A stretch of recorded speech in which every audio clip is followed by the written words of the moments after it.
The desert wind whispers secrets that have been buried for 2,000 years. Tonight, we're gonna dig them up. You think you know Cleopatra? Yeah, I bet you do. Hollywood sold you a story, Elizabeth Taylor in that iconic gold headpiece batting her eyelashes at Roman generals. Well, buckle up, because the real story, it's way crazier than anything some screenwriter could dream up. We're talking about a woman who spoke 9 languages, wrote books on medicine, outmaneuvered the most powerful men in the ancient world, and nearly changed the entire course of Western civilization. And if you stick around to the end of this story, you're going to understand why this Egyptian queen still haunts our imagination after all these centuries. But before we dive into the deep end, do me a solid. Hit that subscribe button and ring that bell for dreamless timelines. Trust me, you're going to want to catch every insane historical story we drop. And drop a comment below telling me which part of Cleopatra's life blows your mind the most. Now let's get into it. Picture this. It's 51 BC, and an 18-year-old girl is about to inherit one of the richest, most strategic kingdoms in the entire Mediterranean world. But here's the kicker. She's not even fully Egyptian. Cleopatra VII, Philopator, was actually Greek, descended from one of Alexander the Great's generals who'd carved out Egypt for himself after Alexander died.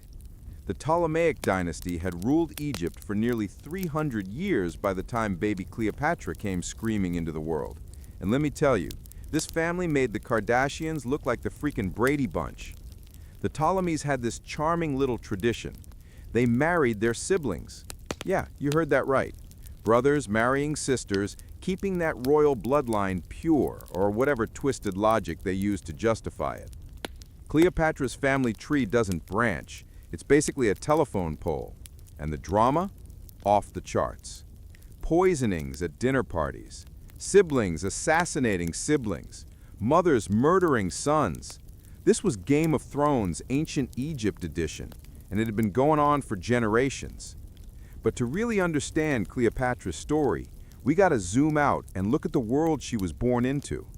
This was a time when the old order was crumbling and a new world was being born in blood and chaos.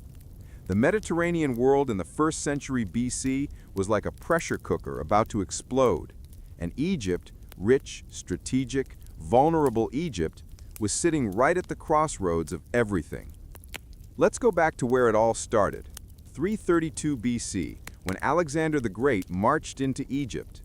Alexander was on this insane conquest spree, taking down the Persian Empire piece by piece, and Egypt was part of Persian territory at the time. But here's the thing, the Egyptians absolutely hated the Persians. The Persian kings had disrespected Egyptian religion, looted temples, generally acted like occupying jerks. So when Alexander showed up, the Egyptians welcomed him with open arms. They even declared him a pharaoh, a living god, son of the deity Amun. Alexander stayed in Egypt for about 6 months, and during that time he founded a city on the Mediterranean coast. He named it after himself, because of course he did, Alexandria. This wasn't just ego, though. Alexander had a genius eye for strategic locations, and this spot was perfect. Protected harbor, access to the Nile, positioned right at the crossroads of trade routes between Europe, Africa, and Asia. This city was going to be huge, and Alexander knew it. Then Alexander did what Alexander did best. He kept conquering. He marched his army east into Persia, into Afghanistan, all the way to India, creating the largest empire the world had ever seen. But in 323 BC, at the age of just 32, Alexander died in Babylon. Maybe it was fever, maybe poison, maybe he just burned himself out. Either way, he left behind a massive empire and no clear heir. His generals immediately started fighting over the pieces. These dudes were called the Diadochi, the successors, and they spent the next 40 years waging war against each other, carving up Alexander's empire into their own kingdoms. One of these generals was Ptolemy, a Macedonian Greek who'd been one of Alexander's closest friends and most trusted commanders. Ptolemy was smart. While the other generals were fighting over the traditional power centers, Macedonia, Persia, Syria, Ptolemy snatched up Egypt. On paper, Egypt looked like a consolation prize. It wasn't as big as the Persian territories, didn't have the prestige of Macedonia. But Ptolemy understood something the others didn't. Egypt was stupidly rich and incredibly defensible. The Nile Valley was surrounded by deserts on both sides, making invasion difficult. The Nile's annual floods made the land insanely fertile, producing huge grain surpluses. And Egypt controlled access to African gold, ivory, exotic animals, spices, all the luxury goods that the wealthy Mediterranean world craved. Ptolemy set himself up in Alexandria and declared himself king, Ptolemy I Soter, Ptolemy the Savior. He brought Greek culture, Greek language, Greek institutions to Egypt, but he was also smart enough to respect Egyptian traditions, at least publicly. He participated in Egyptian religious ceremonies, styled himself as a pharaoh, made offerings to Egyptian gods. This was going to be the Ptolemaic strategy for the next 3 centuries. Be Greek to the Greeks, Egyptian to the Egyptians, and rake in the cash from both. Ptolemy turned Alexandria into a wonder of the ancient world. He built the library, the museum, the Pharos lighthouse. He invited scholars, artists, scientists from all over. Alexandria became the intellectual and cultural capital of the Mediterranean, surpassing even Athens. The city was laid out on a grid pattern, with wide streets, beautiful buildings, parks, temples to both Greek and Egyptian gods. The royal palace complex covered almost a third of the city, a sprawling compound of buildings, gardens, harbors, all dripping with marble and gold. The Ptolemies became obscenely wealthy. Egypt was producing somewhere around 20% of all the grain in the Mediterranean world. The Ptolemaic government controlled the grain trade, the papyrus trade. Papyrus was ancient world paper, and Egypt had a monopoly on it. The trade in luxury goods from Africa and Arabia. They controlled the ports, the mines, the best agricultural land. Everything flowed through the Ptolemaic treasury, and that treasury was overflowing. But here's where things got weird. The Ptolemies adopted the old pharaonic tradition of sibling marriage. This had been a thing with Egyptian royalty for thousands of years. Pharaohs married their sisters to keep the divine bloodline pure. The Ptolemies, being Greek, should have found this absolutely horrifying. Greeks didn't do sibling marriage. It was taboo, disgusting, unthinkable. But the Ptolemies did it anyway because they wanted to claim legitimacy as true pharaohs. If the old pharaohs had married their siblings, then the new pharaohs would too. So generation after generation, Ptolemaic kings married their sisters, had kids, those kids grew up and married each other, and so on. The genetic consequences were probably pretty nasty. We know from other royal families that practiced inbreeding that you start getting health problems, birth defects, mental instability. But the Ptolemies kept doing it, and the family got weirder and more dysfunctional with each generation. By the time Cleopatra was born, probably in early 69 BC, though we're not totally sure of the exact date, the Ptolemaic dynasty was well into its decline. The glory days were over. Egypt was still rich, but it was weak militarily and politically unstable. The Ptolemaic kings kept fighting each other for the throne, murdering family members, getting overthrown, and then coming back with armies. The native Egyptian population increasingly resented their Greek overlords, and looming over everything was Rome. Rome had started as a small city-state in Italy. But over the centuries, through a combination of military brilliance, political innovation, and sheer ruthless determination, Rome had conquered the entire Western Mediterranean. They'd destroyed Carthage, their great rival. They'd conquered Spain, southern France, Greece, and now they were looking east toward the rich kingdoms that had emerged from Alexander's empire. The Romans had a system that was brutally effective. They'd conquer a region, set it up as a province, extract resources and taxes, and move on to the next conquest. They had the best army in the ancient world, disciplined, well-equipped, expertly trained legionnaires who could march 20 miles a day and then build a fortified camp before dinner. When Roman legions showed up, kingdoms surrendered or got crushed.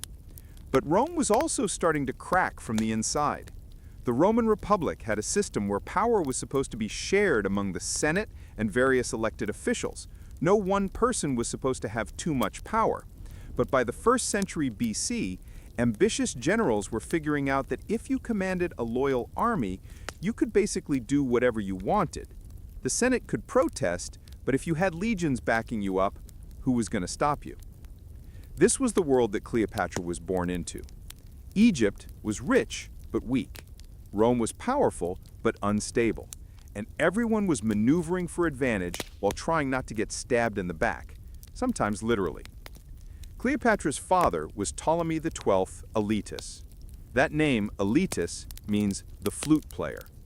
He supposedly got this nickname because he loved playing the flute and would perform at banquets, which the Greek elite thought was undignified as hell for a king. But honestly, the flute playing was probably the least of his problems. Ptolemy XII was a weak king who was more interested in partying than ruling. His claim to the throne was questionable. There were questions about whether he was even a legitimate son of the previous king. The people of Alexandria despised him. He raised taxes to pay for his lavish lifestyle and to bribe Roman politicians. Because that was the game now. If you wanted to keep your throne, you had to pay Rome protection money and make nice with whatever Roman strongman was in power. In 58 BC, when Cleopatra was about 11 years old, things came to a head. The people of Alexandria rioted and drove Ptolemy XII out of Egypt. He fled to Rome to beg for help getting his throne back, and he brought young Cleopatra with him. This trip to Rome was incredibly formative for Cleopatra. She spent several years there, from about age 11 to 14, crucial years when a kid is figuring out how the world works. And what she saw in Rome was eye-opening. Rome was powerful, yeah, but it was also chaotic and corrupt. Politicians openly bribed each other, elections were bought and sold, rival factions fought in the streets. Cleopatra watched as her father degraded himself, spending Egypt's treasury to bribe Roman senators, to hire Roman armies, to grovel before Roman power brokers. Ptolemy XII eventually paid an absolutely staggering sum, 10,000 talents, which was basically Egypt's entire annual revenue, to get a Roman general named Aulus Gabinius to march an army to Egypt and restore him to power. Young Cleopatra was watching all this and taking notes. She was learning several important lessons. 1. Rome was where real power lay. 2. Money could buy that power. 3. Personal relationships with powerful Romans could be more valuable than armies. And 4. Her father was a weak fool, and when she got the chance, she was going to do things very differently. She was also getting an education that would make a modern college professor weep with envy. Cleopatra was brilliant, like legitimately genius-level smart, and she had access to the best tutors in the world. She studied in Rome with Greek philosophers and rhetoricians. She learned Latin, which most Ptolemies never bothered with. She studied Roman history, Roman law, Roman politics. She was preparing herself, probably consciously even at that young age, to operate in a world where Egypt's survival depended on navigating Roman power. In 55 BC, Gabinius's army crushed the forces of Cleopatra's older sister, Berenice, who had seized the throne while Ptolemy was away. Berenice was executed, probably on her father's orders, and Ptolemy XII was back in power. The family returned to Alexandria, and Cleopatra, now about 14, began her serious education in Egyptian politics. Alexandria was an incredible place to grow up, especially if you were a curious, intelligent young woman. The city was a melting pot unlike anywhere else in the ancient world. The Greek elite lived in the elegant neighborhoods near the palace, in beautiful houses with gardens and courtyards. The Jewish quarter was huge. Alexandria had one of the largest Jewish populations outside of Judea, and they'd built an enormous synagogue that was supposedly one of the most beautiful buildings in the city. The Egyptian quarter was where the native population lived, with narrow streets and markets selling everything from fish from the Nile to spices from Ethiopia. The harbor was always bustling with ships from every corner of the known world. Merchant vessels from Rome, from Athens, from Carthage, from Arabia, from India. Warships with rows of oars and bronze rams. Fishing boats, pleasure boats for wealthy Alexandrians.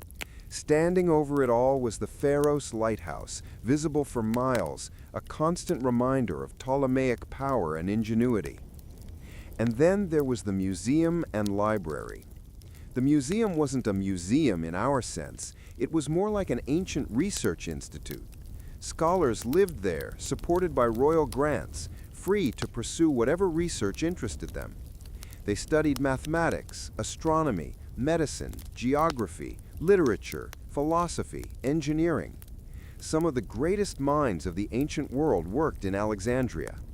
There was Euclid, who wrote the Elements, the mathematics textbook that would be used for 2,000 years. There was Archimedes, who figured out the principles of levers and pulleys and practically invented physics. There was Eratosthenes, who calculated the circumference of the Earth and got it almost exactly right. There was Herodotus, who dissected human cadavers and mapped out the nervous system. There was Aristarchus, who figured out that the Earth revolves around the sun 1,800 years before Copernicus. All of this intellectual firepower was concentrated in one city, and Cleopatra had access to it all. She studied with the scholars at the museum. She read voraciously from the library's collections. Ancient sources tell us she mastered 8 or 9 languages: Greek, Latin, Egyptian, Hebrew, Aramaic, Ethiopian, Parthian, and probably Arabic. She could read and write in multiple scripts. She studied mathematics, astronomy, geography, medicine, philosophy, rhetoric, music. But Cleopatra wasn't just a bookworm. She was also learning practical politics by watching her father's court, and what a mess that was.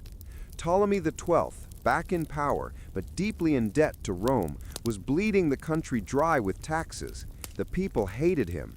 His courtiers were corrupt. The native Egyptian priests were restless. The Greek elite in Alexandria were contemptuous of their weak king. It was a powder keg waiting to explode. Cleopatra watched and learned. She saw how her father's weakness invited disrespect. She saw how his lavish spending and debauchery alienated his subjects. She saw how his dependence on Rome had turned Egypt into a client state. And she resolved that when her time came, she would be different. She would be strong, she would be respected, she would make Egypt powerful again. But she also understood reality. Egypt couldn't match Rome militarily. The days when the Ptolemies commanded powerful armies and navies were long gone. The current Egyptian military was a joke compared to Roman legions. So Egypt's only hope was to align with Rome, to make Egypt so valuable to Rome that they'd protect it rather than conquer it. And that meant Cleopatra needed to forge personal relationships with the Romans who held real power. She was also keenly aware of the limitations placed on her because of her gender. The ancient world was brutally sexist. Women, even royal women, were expected to be quiet, obedient, focused on home and family. They certainly weren't supposed to rule empires or command armies or engage in high-stakes diplomacy. There had been powerful women throughout history, sure, but they usually ruled through their sons or husbands, not in their own right. Cleopatra was going to have to fight against these expectations every step of the way. She was going to have to be twice as smart, twice as capable, twice as ruthless as any man to be taken seriously. And she was absolutely up for the challenge. In 51 BC, Ptolemy XII died. He'd been sick for a while, his health probably destroyed by years of heavy drinking and debauchery. On his deathbed, he made a will, leaving the throne to his eldest surviving children, 18-year-old Cleopatra and her 10-year-old brother, Ptolemy XIII. They were supposed to rule jointly as king and queen, and according to Ptolemaic tradition, they were supposed to marry each other. The marriage probably never actually happened, or if it did, it was purely ceremonial. Cleopatra was not about to let her little brother be anything more than a figurehead. She was ready to rule, and rule alone. From day one, Cleopatra made it clear who was really in charge. Official documents from the first year of her reign mention only her name. Coins minted in Alexandria showed only her face. She signed decrees in her own hand, something virtually unheard of for a Ptolemaic ruler. She participated in religious ceremonies at Egyptian temples, speaking in Egyptian, presenting herself as the living incarnation of Isis, the great goddess. This was revolutionary. Previous Ptolemaic rulers had been content to be Greek kings who happened to rule Egypt. Cleopatra was positioning herself as a true pharaoh, heir to 3,000 years of Egyptian civilization. She understood that to unite her fractured kingdom, she needed the support of the native Egyptian population, not just the Greek elite in Alexandria. She made a highly publicized trip to Hermonthis, a city in Upper Egypt, to attend the installation of a sacred bull. This was a major event in Egyptian religion. The Bukis bull was considered a living incarnation of the god Montu. For a pharaoh to attend was a huge honor and sign of respect. Cleopatra went, participated in the ceremonies, made offerings, spoke in Egyptian to the priests. The native Egyptians, who had been ignored by Greek kings for centuries, were thrilled. Finally, they had a ruler who respected their traditions. But while Cleopatra was building support among the Egyptian population, she was making enemies among the Greek elite in Alexandria. The power brokers in the capital didn't like this young woman acting so independently. They especially didn't like that she was sidelining her little brother husband, Ptolemy XIII. Leading the opposition was a eunuch named Pothinus. He was one of Ptolemy XIII's advisors, and he wanted to control the government through the boy king. There was also a general named Achillas and a rhetoric teacher named Theodotus. These three men formed a cabal around young Ptolemy, and they started working behind the scenes to undermine Cleopatra. The situation was complicated by external crises. The Nile floods, which were the foundation of Egypt's agricultural wealth, had been weak for several years. Harvests were bad, food was expensive, people were hungry and angry. Cleopatra tried to manage the crisis. She opened the royal granaries, distributed grain to the population, tried to maintain order, but it wasn't enough. The economic problems gave her enemies ammunition to use against her. There were also diplomatic crises. Various neighboring kingdoms and cities were asking Egypt for support or military aid. Cleopatra had to navigate these requests carefully, trying to maintain Egypt's influence without overextending its limited military capabilities. It was a constant balancing act, and she was only 18 years old. The power struggle between Cleopatra and Ptolemy's faction came to a head in 49 BC. Pothinus and his allies convinced enough of the Egyptian military and the Alexandrian mob that Egypt needed a strong man in charge, not some teenage girl who was cozying up to the native Egyptians. They staged a coup. Cleopatra was forced to flee Alexandria. She escaped with a small group of loyal followers, including her younger sister Arsinoe, and headed for the Syrian border. She wasn't giving up. Hell no. She started recruiting an army, hiring mercenaries, calling in favors from neighboring kingdoms, preparing to take back her throne by force. Meanwhile, young Ptolemy XIII, controlled by Pothinus and his cronies, was officially the ruler of Egypt, but everyone knew the real power lay with Pothinus. The kid was basically a puppet. While this family drama was playing out in Egypt, something even bigger was happening in the Roman world. The Roman Republic was tearing itself apart. For years, Rome had been dominated by three men: Julius Caesar, Pompey the Great, and Marcus Licinius Crassus. They'd formed an unofficial alliance called the First Triumvirate, basically carving up power between themselves. Crassus controlled the money. He was literally the richest man in Rome, probably the richest man in the entire ancient world. Pompey was the great general, the conqueror of the East, and Caesar was the rising star, charismatic and ambitious. But Crassus got himself killed in 53 BC, leading a disastrous military campaign against the Parthian Empire. His head ended up as a prop in a Parthian theater production, which was pretty much the most humiliating death possible for a Roman nobleman. With Crassus gone, the alliance between Caesar and Pompey started to fracture. Caesar had spent the past decade in Gaul, modern-day France and Belgium, conquering the Celtic tribes and building a military machine that was loyal to him personally.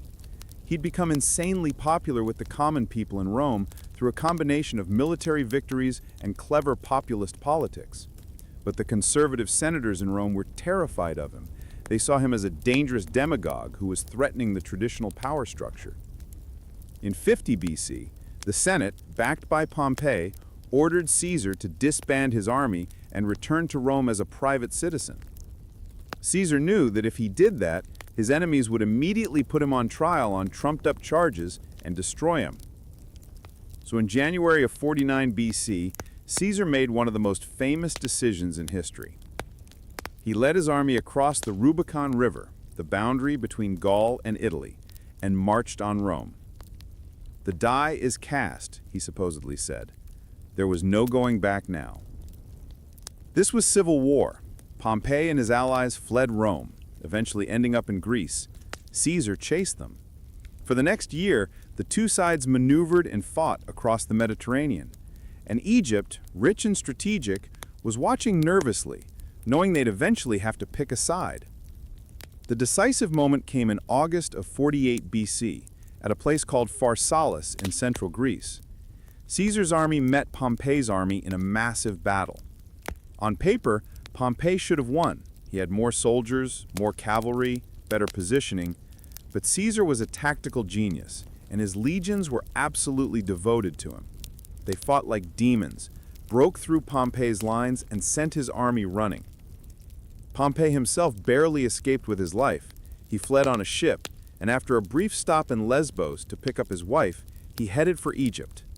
His reasoning was sound. The Ptolemies owed him. Back when Ptolemy XII needed military support to regain his throne, Pompey had been instrumental in making it happen. Surely the grateful Egyptians would give him refuge, help him rebuild his forces, maybe even provide military support for a counterattack against Caesar. Pompey's ship arrived off the coast of Egypt near Pelusium in late September 48 BC. Young Ptolemy XIII was there with his army, facing off against Cleopatra's forces, which were encamped nearby. The civil war in Egypt was about to intersect with the civil war in Rome in a really messy way. Pothinus and Theodotus and the other advisors around Ptolemy had a quick strategy session. What should they do about Pompey? If they helped him and Caesar won the civil war, Caesar would be pissed and might retaliate against Egypt. If they turned Pompey away, he might harbor a grudge and cause trouble later. But if they killed Pompey and presented his head to Caesar as a gift, they'd eliminate a potential problem and get on the winning side's good graces all in one move. Theodotus, the rhetoric teacher, supposedly summed up their logic with a phrase that became famous: "Dead men don't bite." So, they decided to murder Pompey. They sent a boat out to Pompey's ship, inviting him to come ashore to meet with King Ptolemy. Pompey was suspicious, but he also didn't have a lot of options.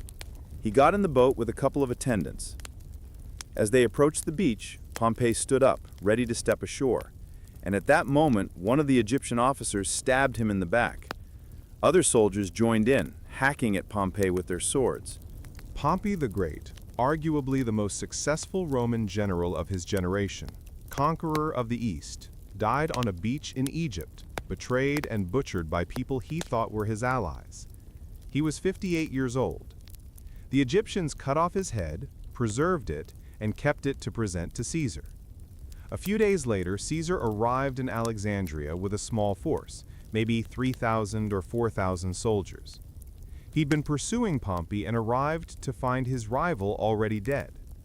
When the Egyptians proudly presented him with Pompey's head in a jar, Caesar's reaction wasn't what they expected. According to the ancient sources, Caesar wept. Whether these were real tears or just political theater, we'll never know. See, Caesar and Pompey had been allies, friends even, years ago. Caesar had been married to Pompey's daughter, Julia, and by all accounts, he genuinely loved her. She died young, and that loss had hurt Caesar deeply. Even though Caesar and Pompey had become enemies, there was still this old connection. But more importantly, Caesar was a Roman, and Romans had very specific ideas about honor and dignity. Having a Roman general, especially one as legendary as Pompey, murdered by foreigners was an insult to Rome itself. It didn't matter that Pompey was Caesar's enemy. The Egyptians had overstepped. So instead of being grateful, Caesar was disgusted. Pothinus and his buddies had severely miscalculated. They thought they were being clever, but they'd actually just pissed off the most powerful man in the Roman world. Caesar decided he was going to stick around in Alexandria for a while and sort out this Egyptian mess personally. He moved into the royal palace, the sheer audacity of this guy, and summoned both Cleopatra and Ptolemy XIII to present their cases for who should rule Egypt. Now, Ptolemy was already in Alexandria, surrounded by his advisors and his army. Cleopatra was still outside the city with her forces. And here was her problem. If she just marched into Alexandria through the normal routes, Ptolemy's people would definitely try to kill her or arrest her. She needed to get to Caesar without her brother's faction knowing. So Cleopatra did something absolutely legendary, something so bold and audacious that it immediately captured Caesar's attention. She devised a plan with one of her loyal servants, a Sicilian merchant named Apollodorus. They waited until nightfall. Then Apollodorus rowed a small boat into Alexandria's harbor, right up to the palace docks. And he had cargo with him, a large bundle, supposedly containing bedding or carpets, that he was delivering to the palace.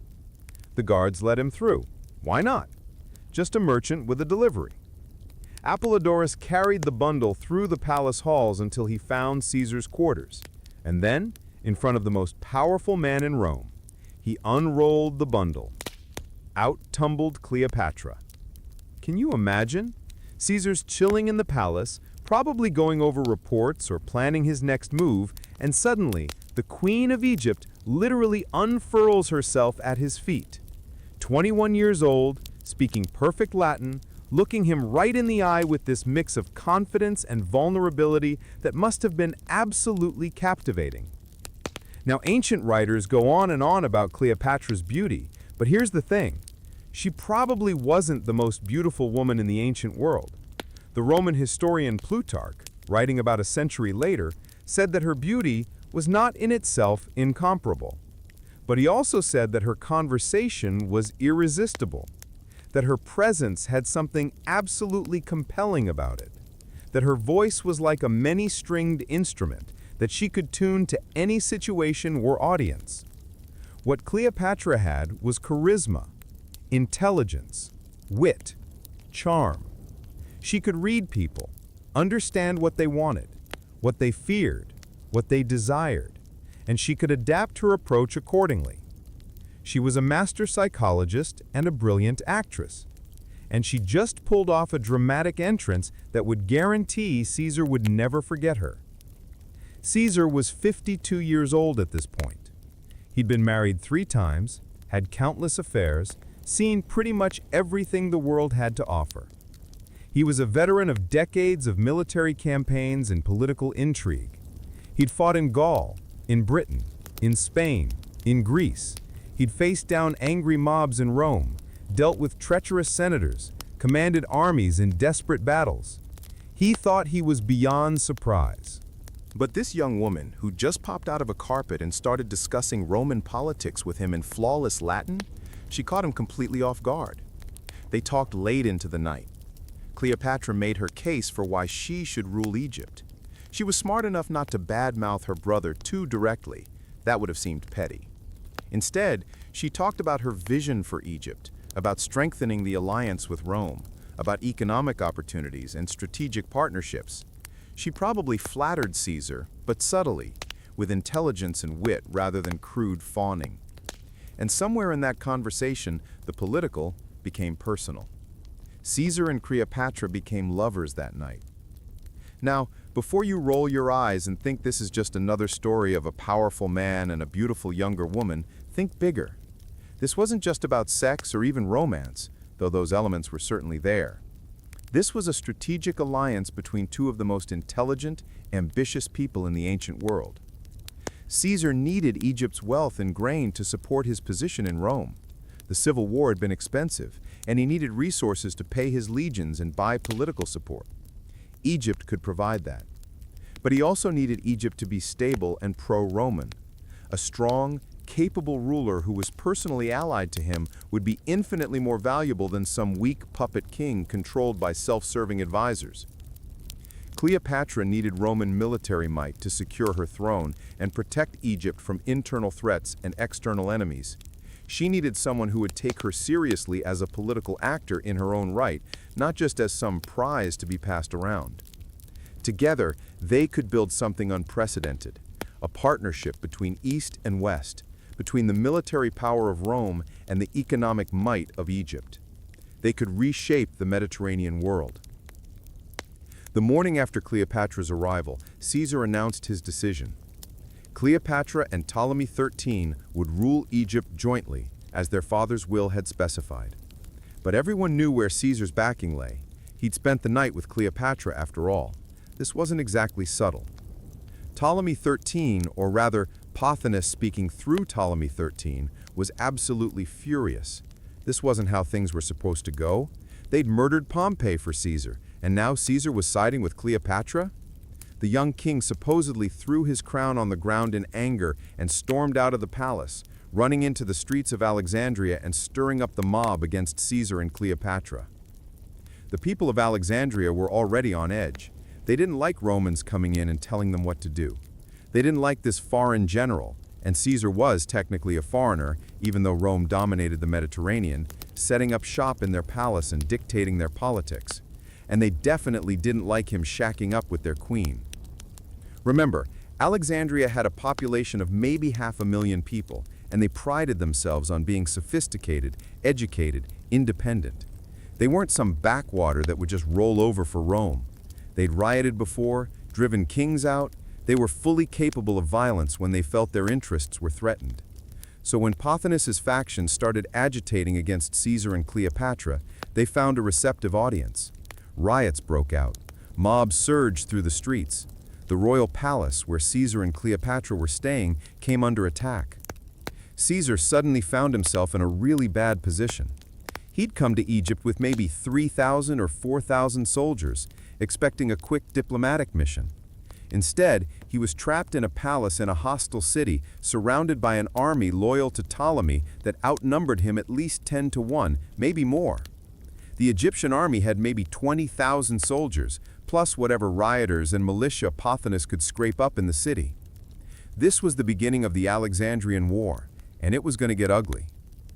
Caesar's first priority was securing the palace district. His men barricaded the streets, set up defensive positions, prepared for a siege. The palace complex was huge. It covered maybe a quarter to a third of Alexandria, but it wasn't really designed as a fortress. There were too many approaches, too many buildings, too many places where attackers could infiltrate. The Egyptian forces, commanded by General Achilles, surrounded the palace and started attacking. Fighting raged through the narrow streets. Buildings burned. People died. This wasn't some glorious set-piece battle. This was brutal urban warfare. Soldiers fighting house to house, stabbing each other in dark alleys, desperate and bloody. At one point, the fighting reached the harbor. Caesar realized that the Egyptian ships docked there could be a huge problem. If the Egyptians used those ships to attack from the sea, they could surround the palace completely and cut off any possibility of reinforcement or escape. So Caesar made a harsh call. He ordered his men to set fire to the Egyptian ships. The ships burned, but the fire spread, because of course it did. Dockside warehouses caught fire. Buildings along the harbor caught fire. And then, tragically, the fire reached some of the warehouses where papyrus scrolls from the library were stored. Thousands of scrolls went up in smoke, maybe tens of thousands. The exact number is disputed by historians, and there's debate about how much of the library's collection was actually destroyed. Some scholars think it was a relatively small portion, others think it was catastrophic. Either way, it was a cultural disaster. Irreplaceable texts, histories, scientific treatises, plays, poems, philosophical works, lost forever, because they happened to be in the wrong warehouse at the wrong time. Scholars have been crying about this for 2,000 years, and honestly, can you blame them? Who knows what knowledge was lost in those flames? What medical discoveries? What mathematical insights? What literary masterpieces? Gone, turned to ash because of a military decision made in the heat of battle. But Caesar didn't have time for regrets. He was fighting for his life. The siege dragged on through the fall and winter of 48-47 BC. Caesar and Cleopatra were trapped in the palace, rationing supplies, fighting off constant attacks. But they weren't just sitting around waiting to be rescued. Oh no. First of all, Cleopatra was Caesar's tactical advisor and intelligence source. She knew Alexandria intimately, every street, every building, every secret passage. She knew the politics of the city, knew which factions might be turned, which neighborhoods were hostile, which were neutral. Caesar was the military genius, but Cleopatra provided the local knowledge that kept them alive. They also sent out messengers, people who snuck through enemy lines or sailed out of the harbor at night, calling for reinforcements from Caesar's allies. One message went to Mithridates of Pergamum, a loyal Roman client. Another went to the Roman forces in Syria. And incredibly, during this siege, while surrounded by enemies, while fighting for survival, Cleopatra got pregnant. Yeah, you heard that right. Caesar and Cleopatra, trapped in a palace under siege, found time to conceive a child. Whether this was intentional, a deliberate move to bind their alliance through blood, or just what happens when two attractive, powerful people are cooped up together in a high-stress situation, we'll never know. But Cleopatra was definitely pregnant by early 47 BC. The siege lasted months, but finally, in March of 47 BC, help arrived. Mithridates of Pergamum showed up with an army of about 20,000 men approaching from the east. At the same time, Roman forces from Syria were moving south into Egypt. When Caesar heard that Mithridates was near, he made a bold move. Instead of staying safely in the palace, he led a force out to link up with the reinforcements. They met the Egyptian army at the Battle of the Nile, somewhere near the Delta region. Caesar's combined forces, his veteran legions plus Mithridates' troops, were more than a match for the Egyptian army. The Egyptians fought bravely, but they were no match for disciplined Roman legions in open battle. Achilles, their general, was killed. The Egyptian forces broke and ran. Young Ptolemy XIII tried to escape across the Nile River, but in his panic, wearing his elaborate golden armor, because even in defeat, a king had to look kingly, he fell into the water. The weight of his armor dragged him down, and he drowned. He was maybe 14 years old.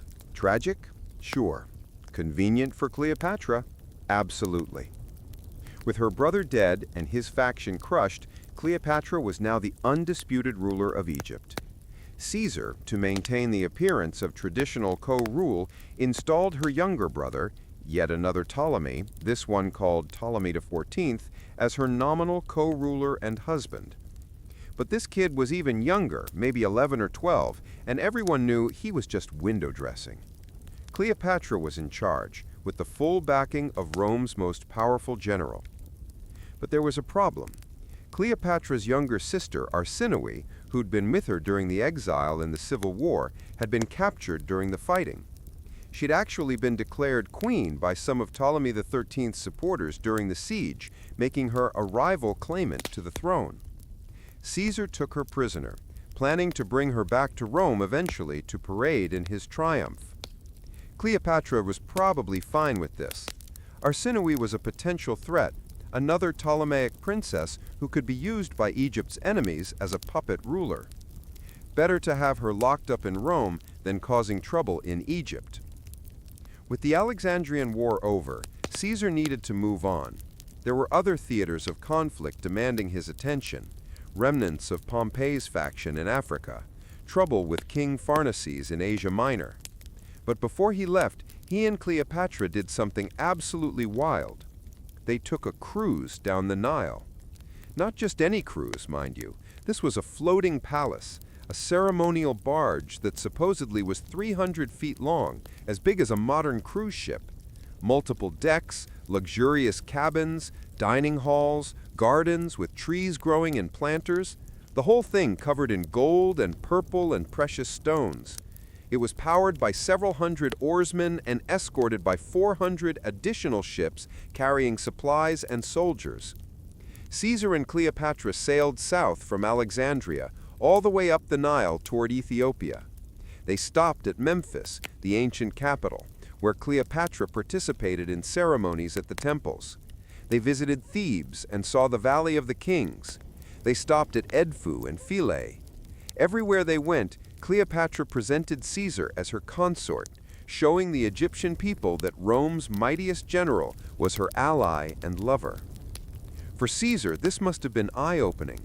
He'd spent most of his adult life on military campaigns, sleeping in tents, marching through muddy Gaul, fighting barbarians. Now he was floating down the Nile in luxury, seeing ancient temples that made Rome's architecture look plain by comparison, experiencing a culture that was already ancient when Rome was just a collection of huts on some hills in Italy. It was also a political statement to Rome and to the rest of the Mediterranean world. Egypt and Rome were now allied, with Caesar as the link between them. Anyone thinking about challenging either Egypt or Caesar would have to contend with both. But this cruise also highlighted something that would eventually become a major problem for Caesar. He was spending all this time in the East, living like an Eastern king, cavorting with a foreign queen. The conservative senators back in Rome were definitely taking notes, and they didn't like what they were seeing. In June of 47 BC, Cleopatra gave birth to a son. She named him Ptolemy 15, Philopator, Philometor, Caesar, but everyone called him Caesarion, Little Caesar. Cleopatra publicly claimed that Caesar was the father. Caesar never officially acknowledged the boy as his son. Doing so would have created massive political complications in Rome, where he already had a designated heir in his grandnephew Octavian.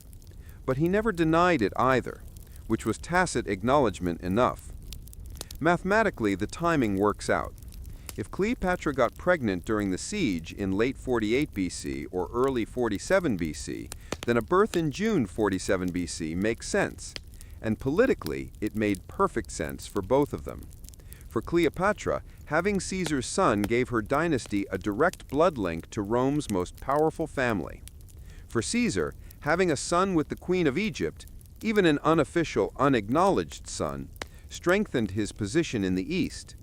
Young Caesarion was declared co-ruler with his mother, though obviously as an infant he wasn't ruling anything. But the symbolism was clear. This child represented the union of Rome and Egypt, the potential fusion of Western and Eastern power. Meanwhile, Caesar had wrapped up his other military operations. He defeated Pharnaces in Asia Minor, supposedly sending back to Rome the famous message, Veni, Vidi, Vici, I came, I saw, I conquered. He'd crushed Pompey's remaining supporters in Africa at the Battle of Thapsus. The Roman Civil War was effectively over. Caesar's enemies were dead, in hiding, or had surrendered. Caesar returned to Rome in 46 BC as the absolute master of the Roman world. The Senate, terrified of him, showered him with honors and titles. He was made dictator, a legitimate Roman office, but one that was supposed to be temporary, used only in extreme emergencies. Caesar was made dictator for 10 years, then for life. He was given the power to make war and peace without Senate approval, to appoint magistrates, to control the treasury. He was becoming a king in everything but name. And then, in 46 BC, Caesar invited Cleopatra to Rome. She came, bringing an enormous entourage, servants, advisors, scholars, entertainers, guards. She brought young Caesarion with her. She brought gifts, exotic animals, works of art, rare books for Roman libraries. This wasn't just a state visit, it was a carefully orchestrated PR campaign. Caesar set her up in one of his villas across the Tiber River. Having the Queen of Egypt as his guest was a major power move. It showed everyone that Rome now had Egypt firmly in its pocket. Egypt's grain, Egypt's gold, Egypt's strategic position, all of it was now effectively under Roman control through Caesar's relationship with Cleopatra. But it also scandalized Roman society. Caesar was married to a respectable Roman woman named Calpurnia, and here he was openly keeping this foreign queen as his mistress, and the queen had brought their love child with her. It was a public humiliation for Calpurnia and a slap in the face to Roman propriety. The Roman elite were clutching their pearls so hard they probably crushed them into powder. Foreign queens did not come to Rome. Romans went to foreign kingdoms and dictated terms. Having Cleopatra in Rome, being treated almost like a visiting head of state, turned the traditional power dynamic on its head. But Caesar didn't care. He was past the point of worrying about what the Senate thought. He was transforming Rome, whether the conservatives liked it or not. He reformed the calendar, the Julian calendar, which with minor modifications we still use today. He started massive public works projects. He planned new campaigns against Parthia and the east, against Dacia and the north. He was building an empire, and Cleopatra was going to be part of that empire. Cleopatra, for her part, played her role brilliantly. She held salons at Caesar's villa, inviting prominent Romans, intellectuals, poets, politicians. She discussed philosophy with them, debated politics, showed off her legendary erudition. Some Romans were charmed by her intelligence and sophistication. Others were horrified by this foreign woman acting like she belonged in their city. She commissioned a golden statue of herself, depicting her as Venus Genetrix, Venus the Mother, and Caesar had it placed in the Temple of Venus Genetrix, the temple dedicated to the legendary ancestress of his family. Think about the symbolism there. Cleopatra, portrayed as a goddess, standing in a Roman temple right next to Venus herself. She was visually linking herself to Rome's divine protectors, claiming a place in Roman religious iconography. This did not go over well with Caesar's enemies in the Senate. They saw it as proof that Caesar was planning something radical, something that threatened the very foundation of the Roman Republic. There were rumors, probably started by Caesar's enemies, but they spread like wildfire, that he was planning to move the capital of Rome to Alexandria, that he was going to declare himself king with Cleopatra as his queen, that he was going to transform Rome into an Eastern-style monarchy with himself as a divine ruler. Would Caesar have actually done it? We'll never know because on March 15th, 44 BC, the Ides of March, a group of Roman senators stabbed Caesar to death on the floor of the Senate House. 23 knife wounds. The greatest general Rome had ever produced, the man who'd conquered Gaul and won the Civil War, murdered by men he thought were his friends. Led by Brutus, whom Caesar had treated almost like a son, and Cassius, a bitter enemy Caesar had foolishly forgiven. The assassins claimed they were defending the Republic, saving Rome from tyranny. But really, they were a bunch of bitter aristocrats who couldn't handle the fact that the old order was dead and they were irrelevant. When word reached Cleopatra across the Tiber, she must have been absolutely terrified. Her protector was dead. Her patron was gone. The man who'd given her throne, who'd fathered her son, who'd been planning to reshape the Mediterranean world with her at his side, murdered. And Cleopatra was sitting in Rome, surrounded by people who hated her, with no army, no protection, just her household staff and a young child. She was in serious danger. If Caesar's assassins or their supporters decided that she was a loose end that needed to be tied up, she was defenseless. So Cleopatra did the smart thing. She got the hell out of Rome as fast as humanly possible.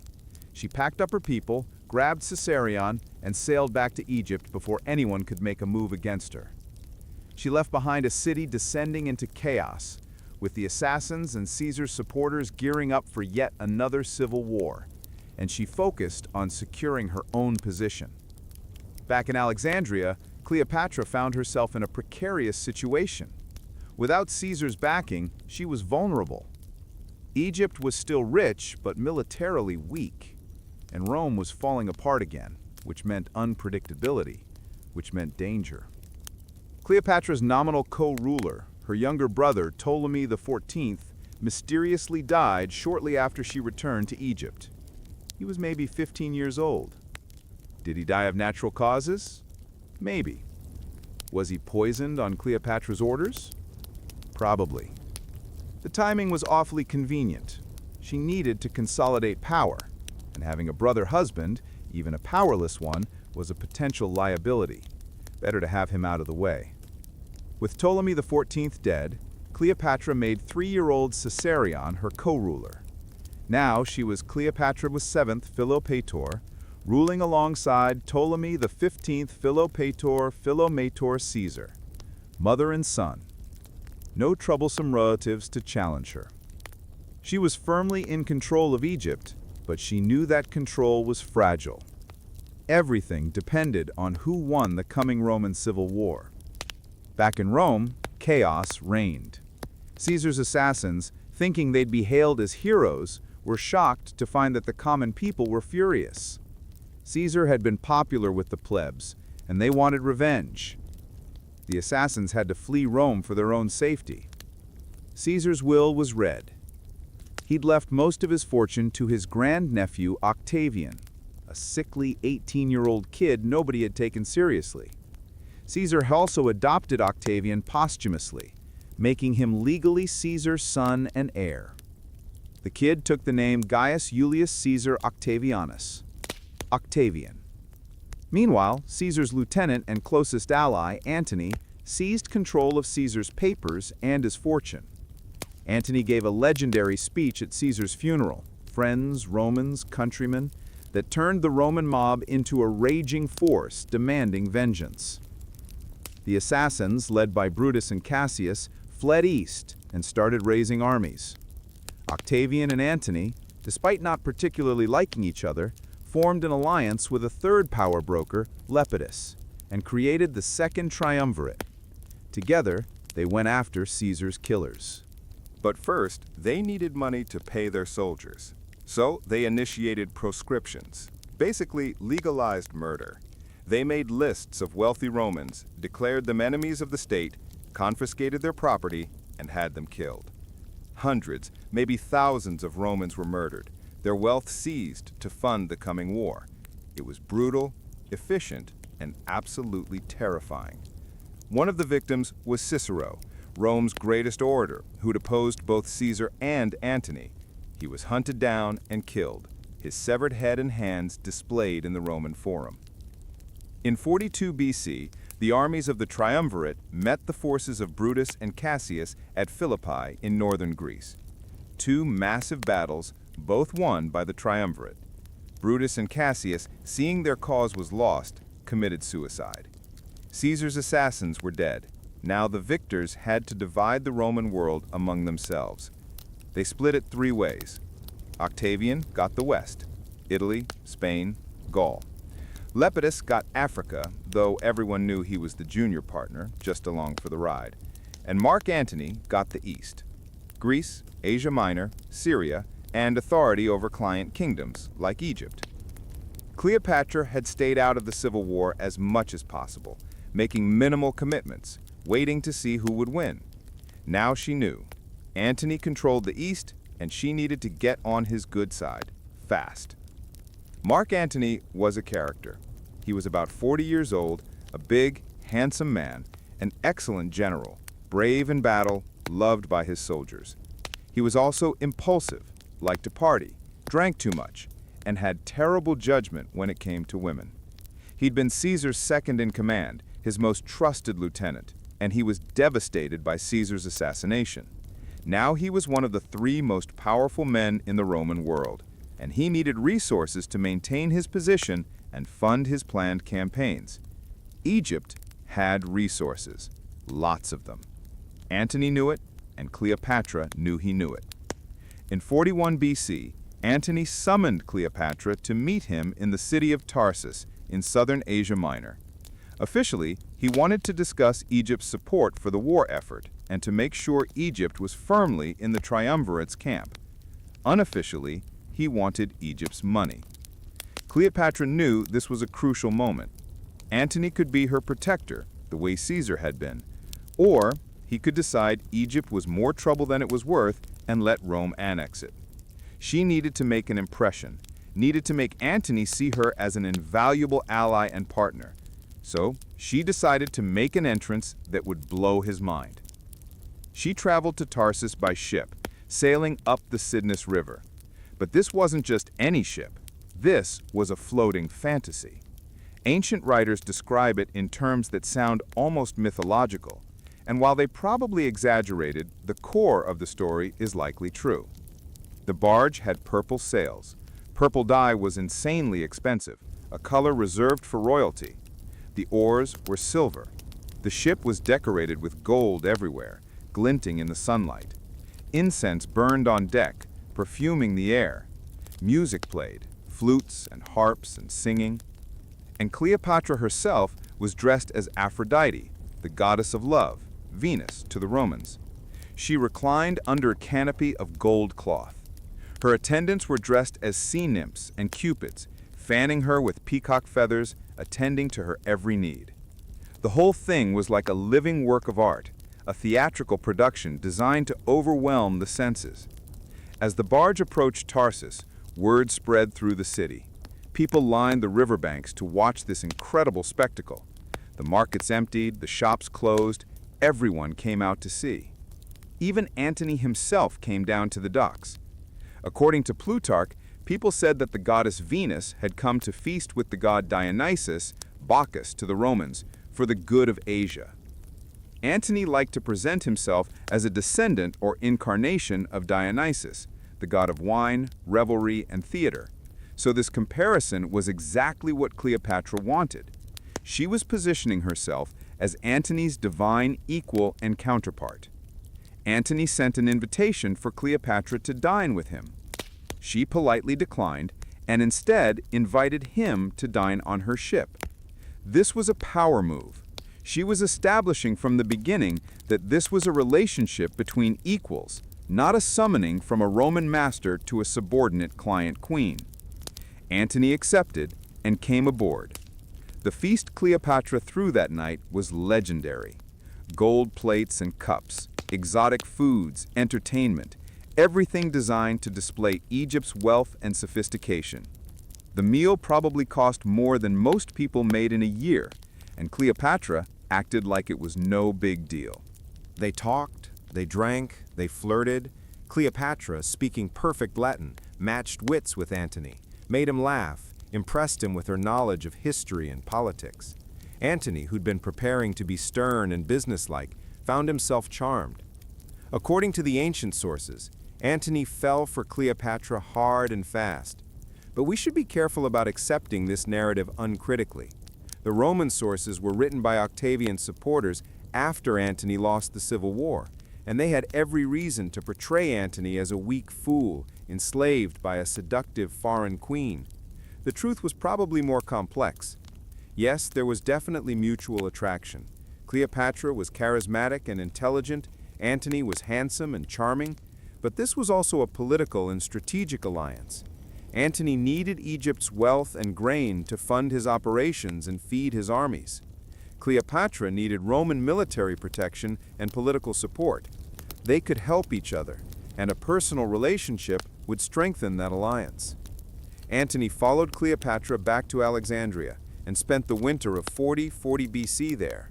And what a winter it was! Cleopatra and Antony formed a club they called the Inimitable Livers. Basically, the society of people living an impossibly awesome lifestyle.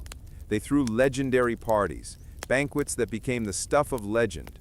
Ancient writers describe feasts where whole rooms were filled with roses knee-deep, where rare delicacies were served on gold plates, where entertainment went on for hours.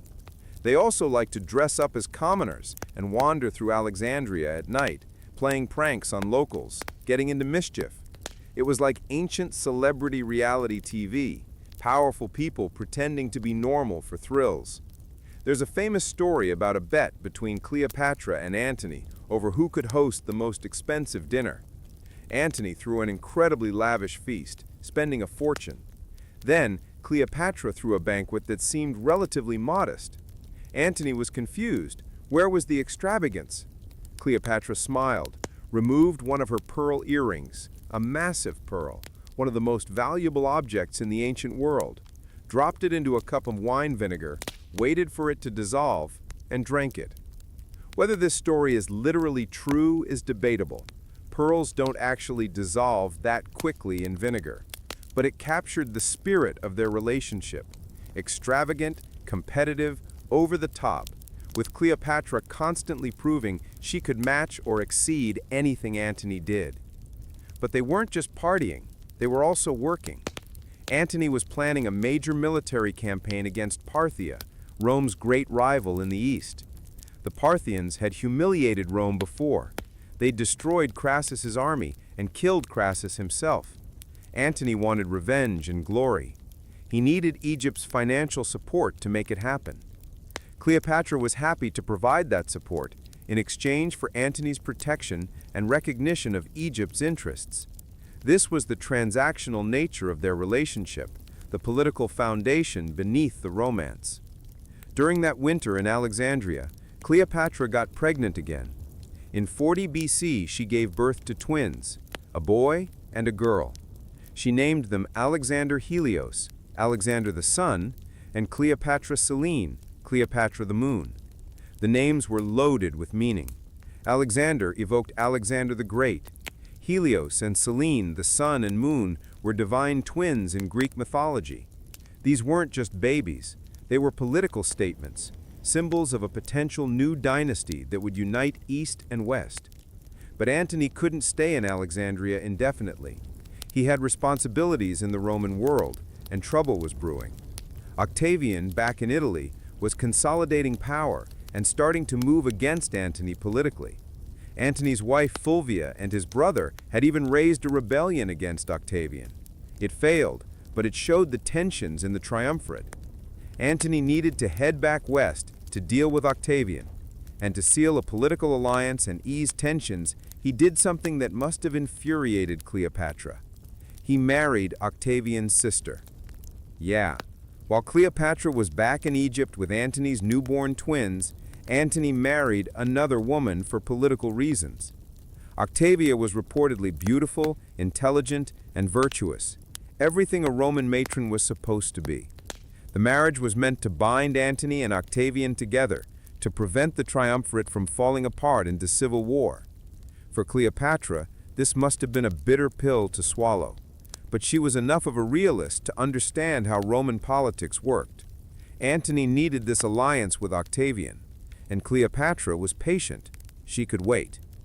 For the next few years, from 40 BC to 37 BC, Antony tried to balance his obligations in Rome with his interests in the East. He lived in Athens with Octavia, even had children with her. He and Octavian maintained their alliance, at least outwardly. But the pull of the East and of Cleopatra was strong. In 37 BC, Antony was preparing for his long-planned invasion of Parthia. He needed resources, he needed local support, and he needed Cleopatra. So he sent for her. They reunited in Antioch, and Antony made a series of decisions that would ultimately seal his fate.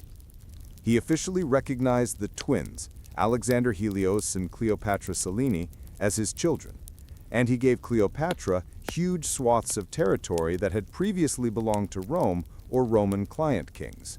We're talking significant chunks of modern-day Lebanon, Syria, parts of southern Turkey, Cyprus, parts of Libya. Antony was redistributing Roman territories to Cleopatra, making Egypt into a major regional power again. He was essentially recreating the Ptolemaic Empire at its height, when it had controlled much of the eastern Mediterranean. From Antony's perspective, this made strategic sense. He needed a strong, stable Egypt to support his Parthian campaign and to manage Rome's eastern territories. Giving Cleopatra direct control was more efficient than trying to manage everything through multiple client kings. But from Rome's perspective, especially from Octavian's perspective, this was outrageous. Antony was giving away Roman conquests to a foreign queen. He was prioritizing Egypt's interests over Rome's. He was, in essence, acting like an Eastern king rather than a Roman magistrate. Octavian's propaganda machine immediately went to work. Pamphlets and speeches circulated in Rome painting Antony as a Roman general who'd gone native, who'd been bewitched by an Eastern witch queen and was betraying Rome for her. The conservative senators, already nervous about the triumvirate's autocratic tendencies, were horrified. And Antony kept giving them ammunition. He started wearing Greek and Oriental clothing sometimes instead of a proper Roman toga. He participated in Egyptian and Greek religious ceremonies. He allowed himself to be depicted in statues and coins as Dionysus, with Cleopatra as Isis beside him. For Romans, who valued tradition and Roman identity above all, this was scandalous. Then came the Parthian campaign, and it was a disaster.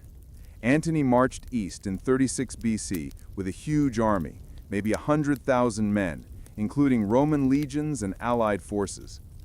The plan was to invade Parthia, conquer it the way Caesar had conquered Gaul, and return to Rome as the greatest general of his generation. But the Parthians weren't Gallic barbarians. They were a sophisticated empire with a military tradition that went back centuries. Their specialty was mounted archery, horse archers who could shoot while riding at full gallop, harassing enemy forces from a distance, never committing to a pitched battle where Rome's heavy infantry would have the advantage. Antony's campaign was plagued by problems from the start. His supply lines got cut. The terrain was harsh, mountains and deserts, nothing like the relatively hospitable landscapes of Gaul or Greece. The Parthians harassed his forces constantly, picking off stragglers, ambushing supply columns, never giving the Romans the set-piece battle where legionnaires could dominate. Antony lost thousands of men. Some sources say he lost a quarter of his army. He had to retreat back to Syria in humiliation, his grand dreams of conquest shattered. It was a disaster comparable to Crassus's defeat decades earlier. But Cleopatra was there to help him recover. She brought supplies, money, ships, whatever he needed.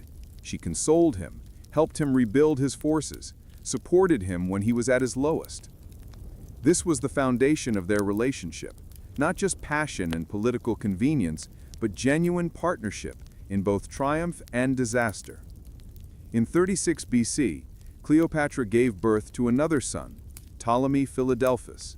3 kids now with Antony, plus Caesarion from Caesar. Cleopatra's children were binding her to Rome's most powerful men, creating blood ties that made her position more secure. Antony tried to redeem himself militarily with a campaign against Armenia in 34 BC. This went better. He captured the Armenian king and brought him back as a prisoner. But instead of celebrating this victory with a traditional Roman triumph in Rome, the way victorious generals had done for centuries, Antony held his triumph in Alexandria. He rode through the streets of Alexandria in a golden chariot, with the conquered Armenian king walking behind him in chains. And waiting for him at the end of the parade route, sitting on golden thrones, were Cleopatra and her children. Antony presented his captives to Cleopatra, as if she were his queen, and he was bringing her tribute. Back in Rome, jaws dropped. Holding a Roman triumph, one of the most sacred Roman ceremonies, in a foreign city, for a foreign queen? This was unthinkable. This was treason. This was proof that Antony had abandoned Rome for Egypt. Then came the event that really sealed Antony's fate, the donations of Alexandria in 34 BC. Antony held a massive public ceremony in Alexandria's gymnasium. He sat on a golden throne with Cleopatra beside him, also on a throne. Their children sat on smaller thrones nearby, and in front of a huge crowd, Antony declared Cleopatra was Queen of Kings and Caesarion was King of Kings, titles that put them above all other monarchs in the Eastern Mediterranean. Alexander Helios was given Armenia, Media, and Parthia. Never mind that Rome hadn't actually conquered Parthia yet. Cleopatra Selene was given Cyrenaica and Libya. Ptolemy Philadelphus was given Syria and Cilicia. Antony was redistributing huge chunks of the Eastern Roman world, treating it like his personal property to give away to Cleopatra's children. He was setting up what looked like a hereditary Eastern empire, with Alexandria as its capital. The message was clear. Antony was creating a new power structure in the East, one centered on Egypt and his family with Cleopatra, not on Rome. When news of the donations reached Rome, Octavian must have been thrilled. Antony had just handed him all the propaganda ammunition he could ever need. Octavian immediately began a campaign to turn Roman public completely against Antony. The final break came when Antony divorced Octavia, Octavian's sister, to be fully with Cleopatra.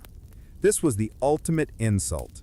Octavia had been a dutiful wife, had borne Antony children, had maintained his household in Rome, and Antony cast her aside for this foreign queen.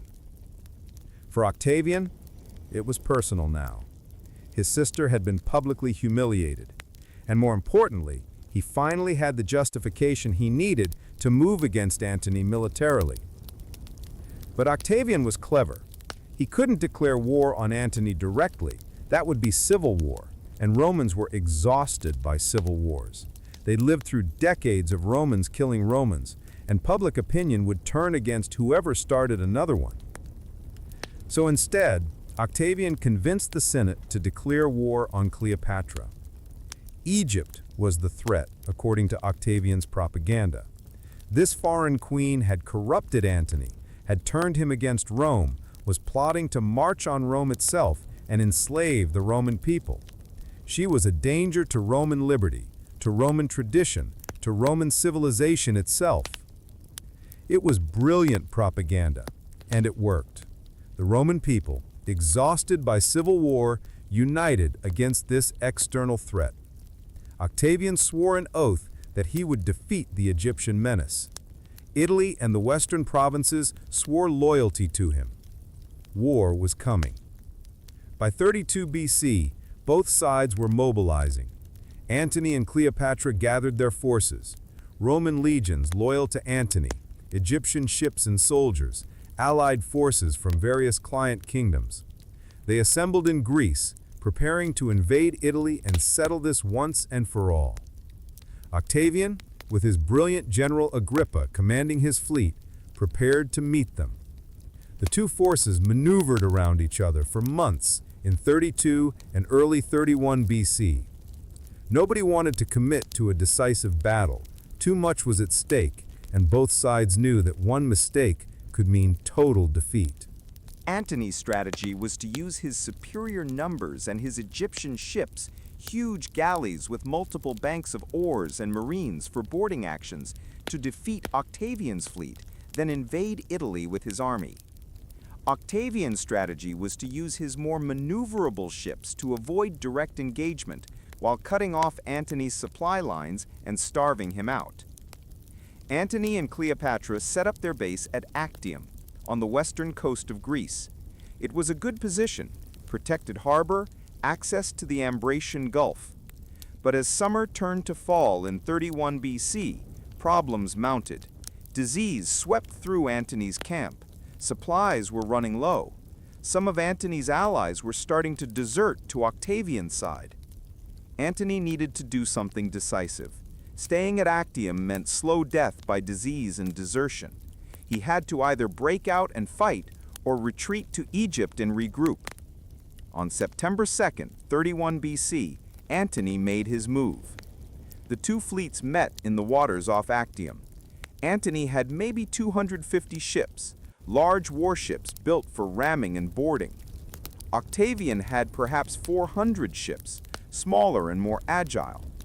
Agrippa, commanding Octavian's fleet, was one of the finest naval commanders of the ancient world. The battle started in the morning. Antony's ships tried to close with Octavian's fleet, to use their size advantage and their marines to board and capture enemy ships. Agrippa's ships darted around, using their superior speed to avoid direct engagement, pelting Antony's ships with arrows and javelins. The fighting was brutal. Ships rammed each other, smashing oars, puncturing hulls. Soldiers fought on decks slippery with blood. Arrows filled the air. Men screamed and died and fell into the water. And then, in the middle of the battle, Cleopatra's squadron, 60 ships carrying the Egyptian treasury and supplies, suddenly broke off from the fighting and sailed away, heading south toward Egypt. Antony, seeing Cleopatra leave, made a decision that would define his legacy. He abandoned his fleet, got on a fast ship, and followed her. He left his men behind, still fighting and dying, to chase after the woman he loved. His fleet, seeing their commander flee, lost heart.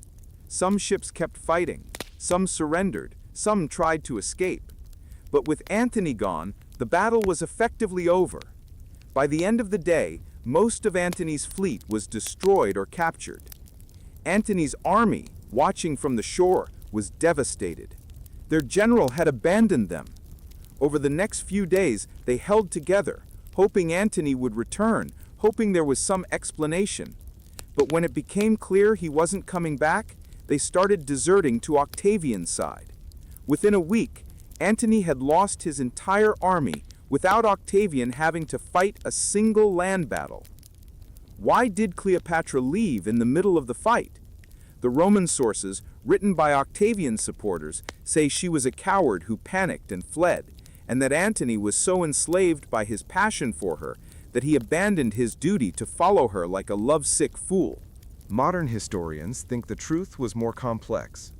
The battle was probably already going badly for Antony. His ships were too slow, too cumbersome.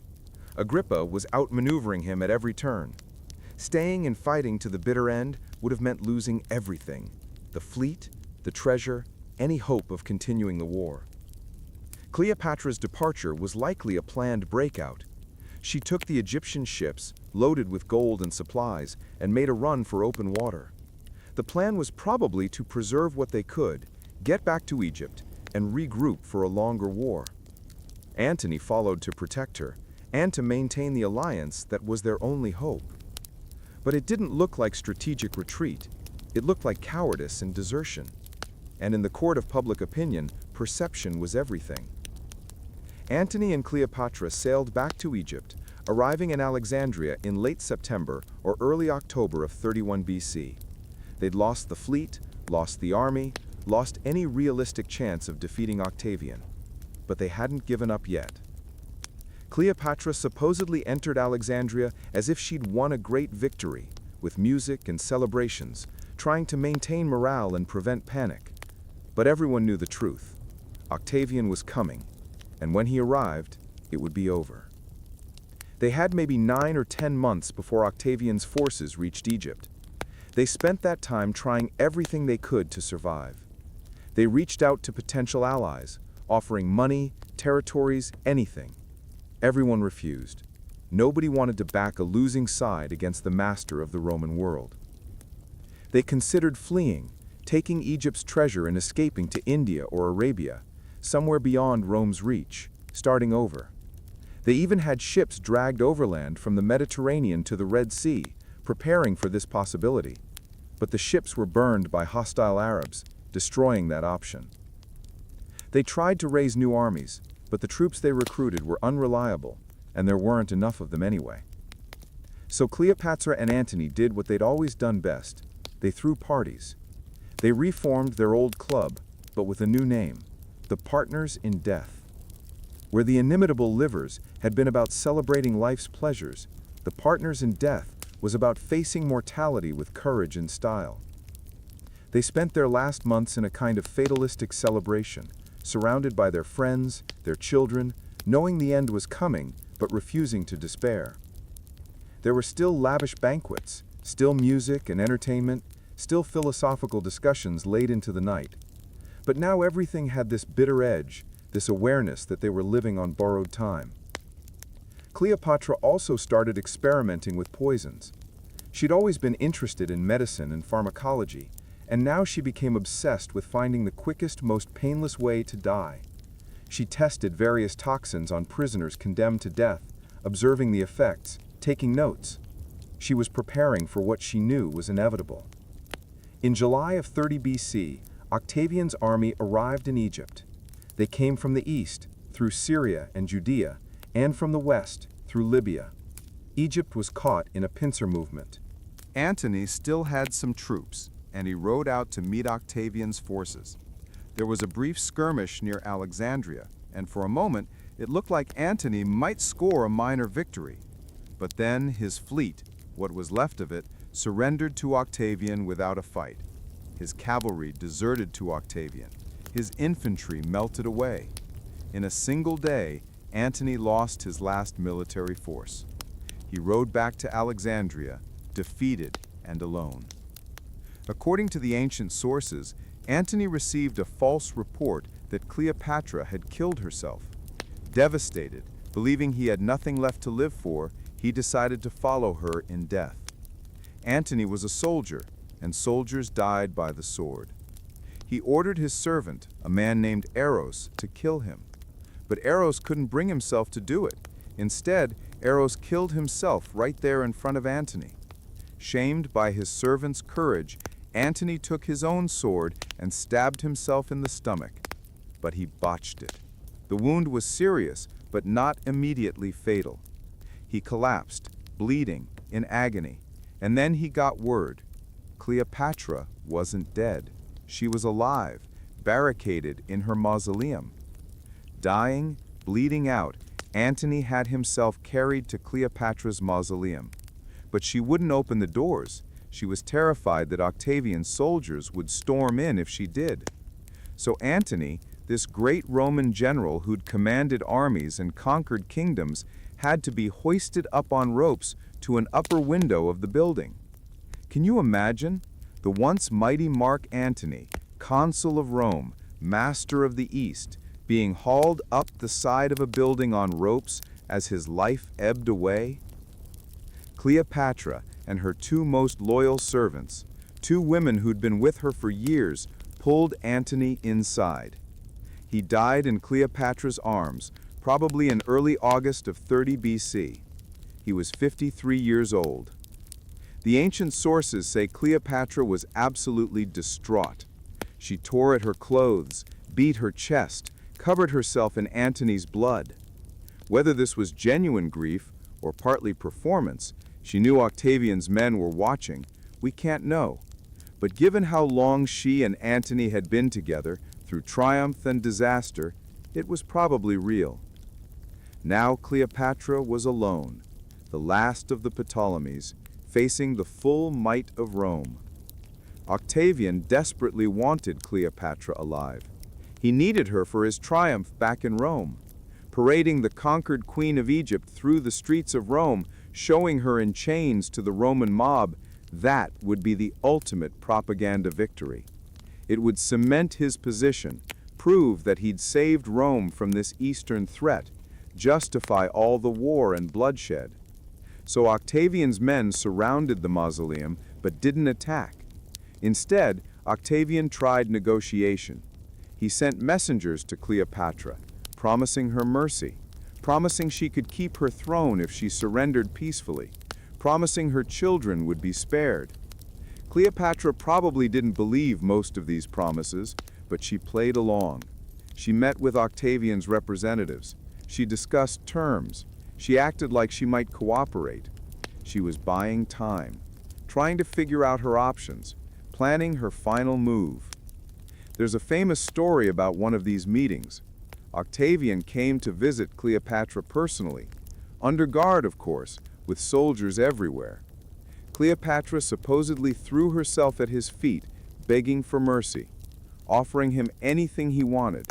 She acted the part of the desperate, defeated woman, willing to do anything to save herself and her children.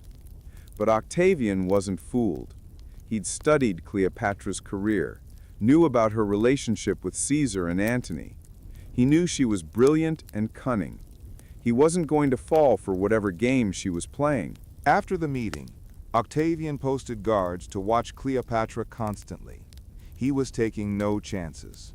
She would be kept alive for his triumph, whether she wanted to be or not. But Cleopatra had been planning. She'd been studying poisons for months. She'd prepared for this moment. She just needed an opportunity. On August 12, 30 BC, we know the date from ancient records, Cleopatra had her last meal. She ate, she bathed, she dressed in her royal regalia. She sent a message to Octavian, asking to be buried beside Antony. The message was delivered, and Octavian, reading it, suddenly realized what it meant. He set guards running to Cleopatra's rooms, but they were too late.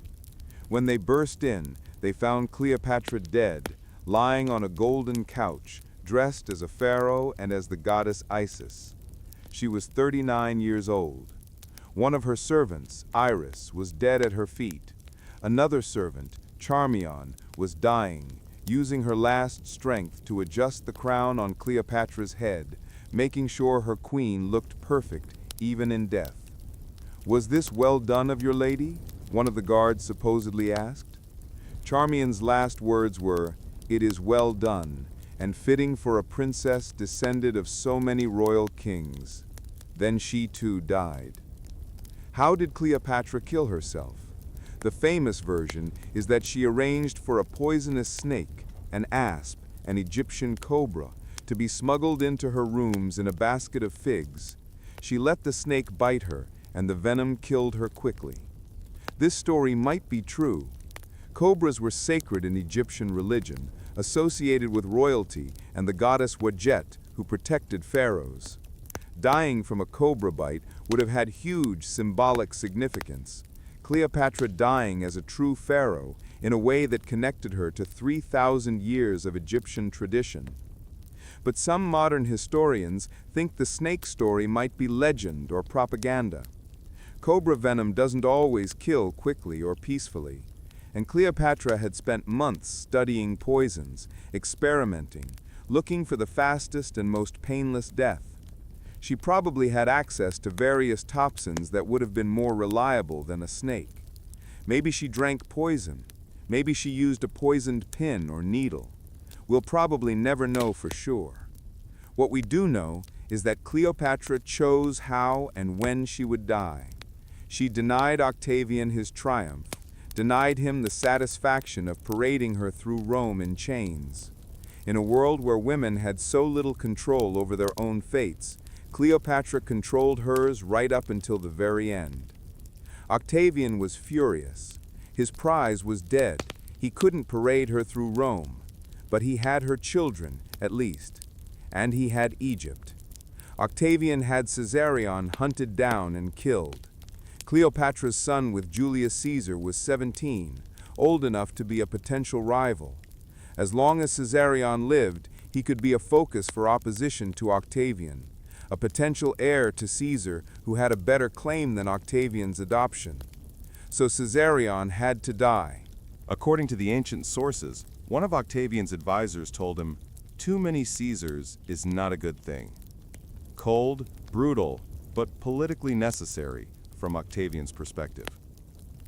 Cleopatra's other children, Alexander Helios, Cleopatra Selene, and Ptolemy Philadelphus, were spared. They were still young, not immediate threats.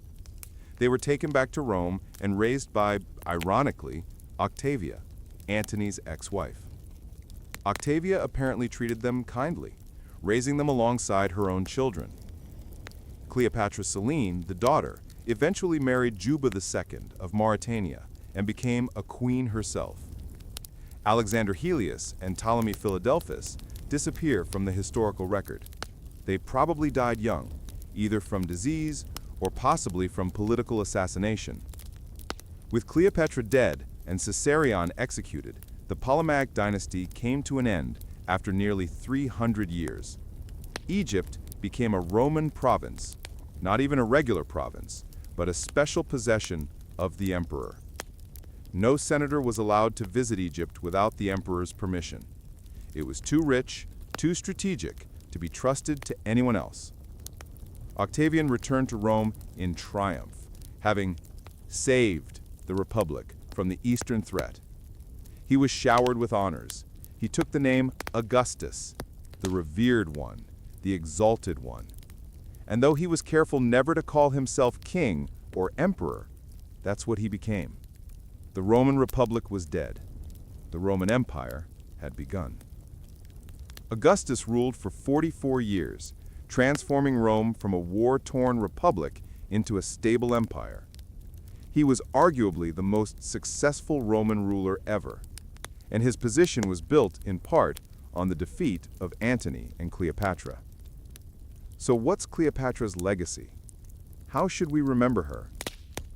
For centuries, the Roman view dominated. Cleopatra was a seductress, a scheming foreign woman who'd corrupted two of Rome's greatest generals with her feminine wiles. She was a symbol of Eastern decadence, a cautionary tale about the dangers of foreign entanglements and female sexuality. Medieval Christians saw her as a symbol of vanity and sin, a woman who'd traded her soul for earthly pleasures. Renaissance artists painted her suicide scene over and over again, fascinated by the combination of beauty, power, and death. Shakespeare gave her a more complex portrayal in Antony and Cleopatra, showing her as a multifaceted character, sometimes manipulative, sometimes genuine, always compelling.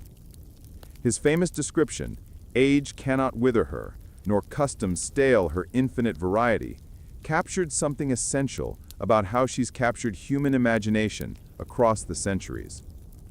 In the 20th century, Cleopatra became a movie star.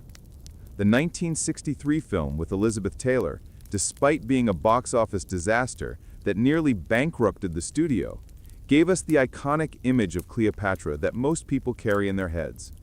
The elaborate costumes, the dramatic eye makeup, the exotic Oriental palace. But the real Cleopatra was so much more interesting than any of these simplified versions. She was a brilliant intellectual who mastered multiple languages and wrote scientific papers. She was a shrewd politician who navigated one of the most dangerous periods in ancient history. She was a capable administrator who managed Egypt's complex economy. She was a mother who tried desperately to secure her children's futures. She was a religious figure who presented herself as the living goddess Isis. She was a military leader who commanded fleets in battle. She was a diplomat who negotiated with the most powerful men in the world on equal terms. Did she use her sexuality as a political tool? Yes, absolutely. But so did countless male rulers throughout history who married for alliances or kept mistresses for diplomatic reasons. We just don't reduce them to nothing but their sex lives the way we've reduced Cleopatra to nothing but her relationships with Caesar and Antony. Was she ruthless? Hell, yes. She probably had at least 2 of her siblings killed. She made alliances and broke them when convenient. She was willing to do whatever it took to protect her throne and her kingdom. But you know what? Every successful ruler in the ancient world did exactly the same things. Julius Caesar crossed the Rubicon and triggered a civil war that killed hundreds of thousands. Augustus killed his political enemies by the thousands in the proscriptions. Cleopatra wasn't uniquely ruthless. She was operating by the same brutal rules as everyone else. We just judge her more harshly because she was a woman. Think about what she actually accomplished. She took the throne at 18, in a kingdom that was broke, weak, politically unstable. By the time she died 21 years later, she'd turned Egypt back into a major power, had allied with the 2 most powerful Romans of her generation, and had come within a hair's breadth of creating a joint Roman-Egyptian empire that would have completely changed the course of Western civilization. If the Battle of Actium had gone differently, if Agrippa had made one crucial mistake, if the wind had shifted at the wrong moment, if any of a dozen small things had happened differently, Antony and Cleopatra might have won. They might have invaded Italy, defeated Octavian, and established themselves as the rulers of a new Mediterranean empire centered on Alexandria rather than Rome. In that timeline, we might be living in a world where Egyptian culture had influenced European development as much as Greek and Roman culture did, where Alexandria remained a great center of learning and culture for centuries, where the Library of Alexandria survived and continued accumulating knowledge, where Cleopatra's descendants ruled a vast empire. It didn't happen. She lost. But damn, she came close. And here's what I think is most important about Cleopatra. She never gave up. Even at the very end, when everything was lost, when Antony was dead and Octavian's armies were at the gates, she refused to be a victim. She refused to let her enemy define how her story would end. She chose death on her own terms, as a pharaoh, as a goddess, as a queen who'd never bowed to anyone. In a world where women had almost no control over their own lives, where they were treated as property to be married off for political advantage, or as prizes to be won by powerful men, Cleopatra seized control of her own destiny. She ruled one of the richest kingdoms in the world. She negotiated as an equal with the most powerful men of her age. She made her own choices right up until the very last moment of her life. That's power. That's agency. That's someone who refused to accept the limitations that society tried to impose on her. After her death, Egypt was never the same. The Romans stripped it of its independence and turned it into a cash cow for the empire. The ancient Egyptian religion was suppressed and eventually replaced by Christianity.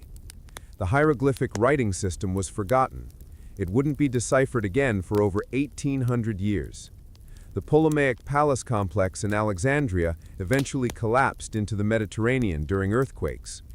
The Great Library, what was left of it after the various fires and disasters, eventually disappeared as well. Within a few generations, the Egypt that Cleopatra had ruled essentially vanished, buried under Roman and Byzantine and then Islamic rule. The grandeur of the pharaohs became a distant memory, visible only in the massive stone monuments they'd left behind. But Cleopatra herself never disappeared from human consciousness. Even as Egypt faded, she remained vivid in human imagination. Ancient Roman writers couldn't stop writing about her, even though they usually portrayed her as a villain. Plutarch devoted huge sections of his biographies to her. Cassius Dio wrote extensively about her relationship with Antony. Even writers who despised her couldn't help but be fascinated by her. Medieval European writers included her in their historical chronicles, usually as a moral lesson about the dangers of female ambition and sexual license. But they kept writing about her, kept telling her story, century after century. Renaissance artists painted her over and over. The scene of her death, reclining on a couch, the asp at her breast, dying beautifully, became one of the most frequently depicted moments in art history. Artists from Michelangelo to Rembrandt to countless others tried to capture that moment. Shakespeare's play gave her some of the most beautiful lines in English literature. His Cleopatra is complex, contradictory, compelling, sometimes petty and manipulative, sometimes noble and tragic, always fascinating.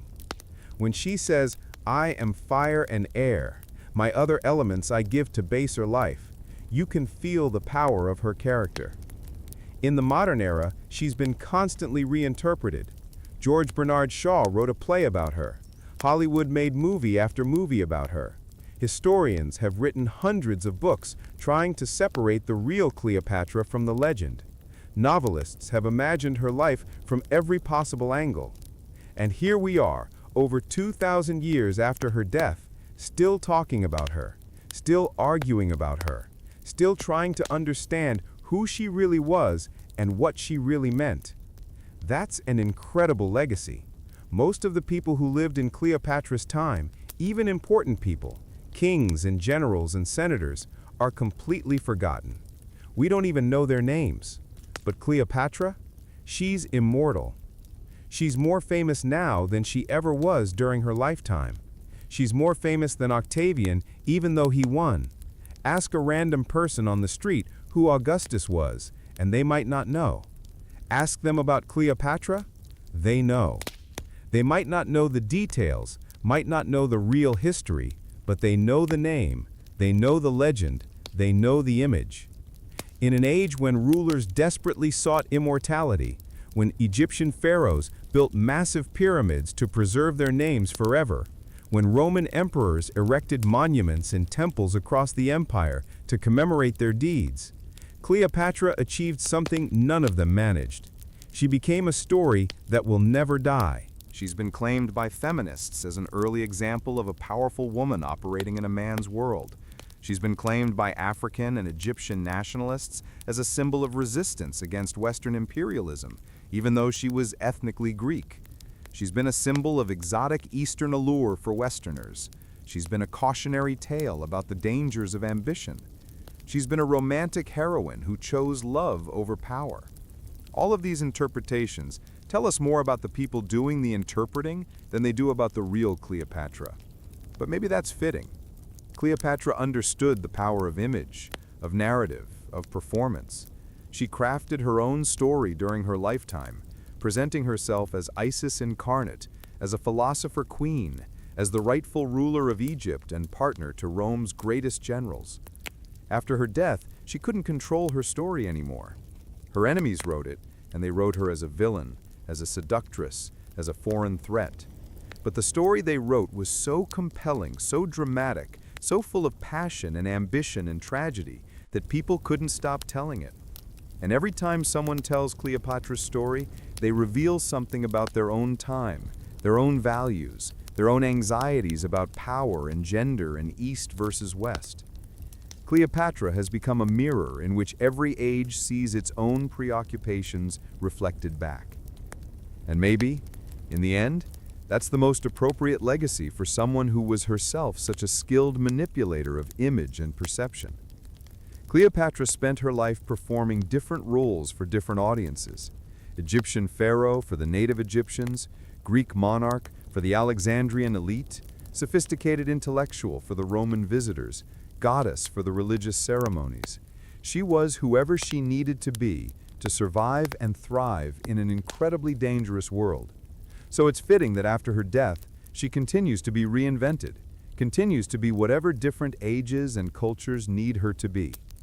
The real Cleopatra, the actual historical person who lived and loved and fought and died, has become impossible to separate from the legend. But maybe she'd be okay with that.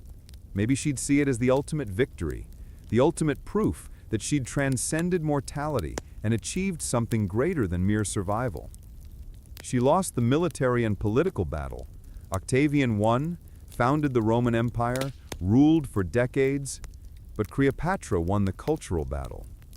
2,000 years later, we're still fascinated by her, still trying to understand her, still telling her story. That's power that survives death. That's immortality. So there you have it, folks. The complete, unfiltered, absolutely insane story of Cleopatra VII Philopator, last pharaoh of Egypt, queen of kings, scholar, strategist, mother, lover, and legend. From that 18-year-old girl inheriting a troubled kingdom, to the 39-year-old woman choosing death over surrender, Cleopatra lived one hell of a life. She gambled everything multiple times and came so close to reshaping the entire Mediterranean world. In the end, she lost. But she lost so dramatically, so defiantly, so memorably, that her defeat became more famous than most people's victories. Her story reminds us that history isn't just about dates and battles and treaties. It's about people, complex, flawed, brilliant, ambitious people making choices that ripple through time. It's about how love and politics get tangled together, how personal relationships shape empires, how one person's decisions can change the course of civilization. Cleopatra understood that better than almost anyone. She lived at the intersection of personal and political, where romance and strategy were inseparable, where every choice had consequences that could reshape the world. And she played that game better than almost anyone ever has. In another timeline, just one small change at Actium, just one different decision, and we might be talking about Cleopatra as one of the greatest rulers in history, period. No qualifications, no asterisks, just greatness. In our timeline, she's something more complicated. A brilliant person who reached for the stars and almost grasped them, who fought impossible odds and nearly won, who refused to accept the limitations the world tried to impose on her. And that's why, 2,000 years later, we're still talking about her. That's why her story still matters. Because Cleopatra reminds us that even when the odds are impossible, even when the whole world is against you, even when you're fighting battles you might not win, you can still choose to play the game on your own terms. You can still choose courage over surrender, defiance over submission. Cleopatra chose to live boldly, to risk everything, to reach for impossible dreams. And when those dreams fell apart, when everything she'd built came crashing down, she chose to die as royalty, on her own terms, denying her enemies the satisfaction of her surrender. That's the legacy. Not the conquests, or the wealth, or the monuments. Those are all dust now. The legacy is the story itself, the example of someone who refused to be less than she was, who insisted on being taken seriously in a world that wanted to dismiss her, who carved out her own destiny even when the entire Roman Empire was trying to write her story for her. If you've stuck with me through this entire journey, through over 2.5 hours of ancient history, through battles and romance and politics and tragedy, then you understand why Cleopatra matters.